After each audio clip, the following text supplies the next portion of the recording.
Donc, je suis Anna Raimondo. Pour la faire simple, je pourrais dire que je suis une artiste sonore, radiophonique, performeuse. Si je veux aller un peu plus à la complexité, je dirais que en fait, je travaille basiquement avec l'écoute, autant dans les processus de rencontres, que ce soit avec les gens ou avec un territoire, avec un paysage sonore, autant pour la production, la formalisation finale de l'œuvre qui souvent est liée à une invitation à l'écoute. Moi, c'est vraiment depuis la radio que j'ai commencé à me questionner en tant que citoyenne, en tant que féministe et aussi en tant qu'artiste. Et en fait, j'ai poursuivi des études de journalisme à la base à Bologne et j'ai commencé donc ma formation dans des radios associatives et j'ai continué ma formation après à Madrid. Et donc de là, à un moment donné, j'ai continué à faire de la radio parce que je ne pouvais pas vivre sans, mais je me suis de plus en plus ouverte à disons, une approche plus autoriale, je dirais, et aussi à une approche plus sonore. Et actuellement, je mène un doctorat de recherche basé sur ma pratique artistique entre l'ARBA et la OLB à Bruxelles, qui quelque part est une réflexion sur ma méthodologie de travail. Donc, dans le cadre de Terrain des Jeux, je présente deux œuvres. Une est Mi porti al mare, donc une de mes premières travaux artistiques, je dirais, dans l'espace public, ici à Bruxelles, ça date, c'était le 2013.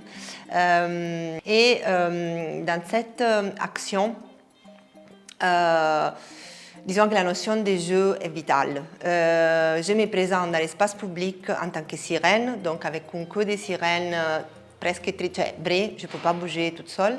Et je demande aux personnes qui passent de m'aider à rejoindre la mer. Et disons qu'il y a un côté complètement biographique parce que moi je viens d'à côté de Naples et pour moi la mer est un élément, c'est l'élément qui me manque le plus à Bruxelles après la lumière, je dirais. Et partant de cette envie de retrouver la mer à Bruxelles, je défie un peu aussi la fantaisie, l'imagination des passants et des passantes qui effectivement m'ont vraiment mené à la mer, c'est qui m'a jeté de l'eau simplement sous la figure, qui m'a chanté des chansons, qui m'a mené d'un lieu à l'autre, qui était plus métaphoriquement lié à l'eau, etc. Donc la deuxième pièce, c'est Parler Voudrari, que c'est une série de 4 podcasts que j'ai réalisés en 2023 à Scarbeck, donc encore une fois dans le territoire où nous nous trouvons.